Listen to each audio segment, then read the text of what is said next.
À présent, il va falloir apprendre à choisir la formule trigonométrique la plus adéquate nous permettant de répondre à la question qu'on nous aura posée. Pour ce faire, il va falloir bien déterminer la nature de chacun des trois côtés du triangle. Dans un triangle rectangle, tout d'abord, le plus simple, c'est l'hypoténuse. L'hypoténuse, c'est le côté qui a la plus grande longueur du triangle. En l'occurrence, c'est le côté qui est en face de l'angle droit. Ce côté se trouvera toujours au même endroit. Il ne dépend que du triangle. En revanche, nous avons deux autres côtés, le côté adjacent et le côté opposé. Et on voit qu'en fonction de la position de l'angle qui nous a été donné, le côté adjacent et le côté opposé sont inversés. Que signifie le côté adjacent? Adjacent signifie à côté de l'angle, c'est-à-dire que dans un angle, l'adjacent sera l'une des branches de cet angle.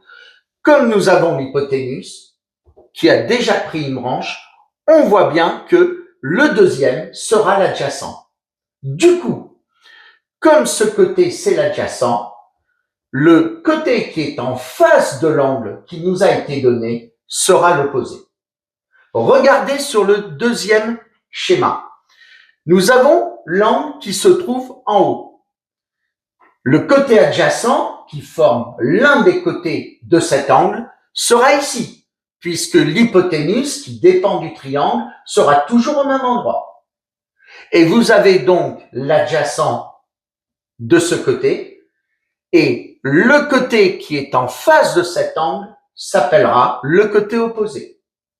Donc, le côté adjacent et le côté opposé, leur position dépendent de l'angle qui nous sera donné. Après avoir précisé la nature de chacun des trois côtés d'un triangle rectangle, maintenant nous allons voir comment choisir le rapport trigonométrique qui va nous aider à répondre à la question.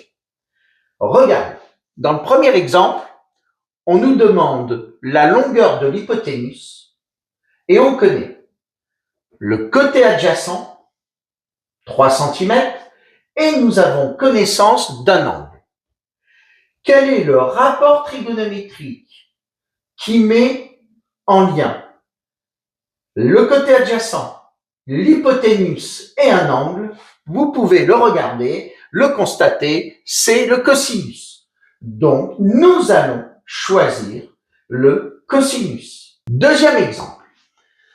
Dans ce triangle, nous connaissons l'hypoténuse, nous avons un angle de 30 degrés et on nous demande de calculer la longueur du côté opposé.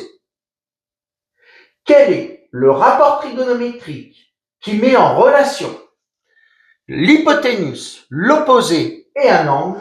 Vous pouvez une nouvelle fois le constater, ça sera le sinus.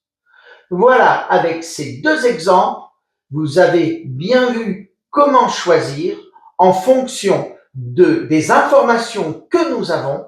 Nous pouvons décider de choisir le cosinus, le sinus ou la tangente.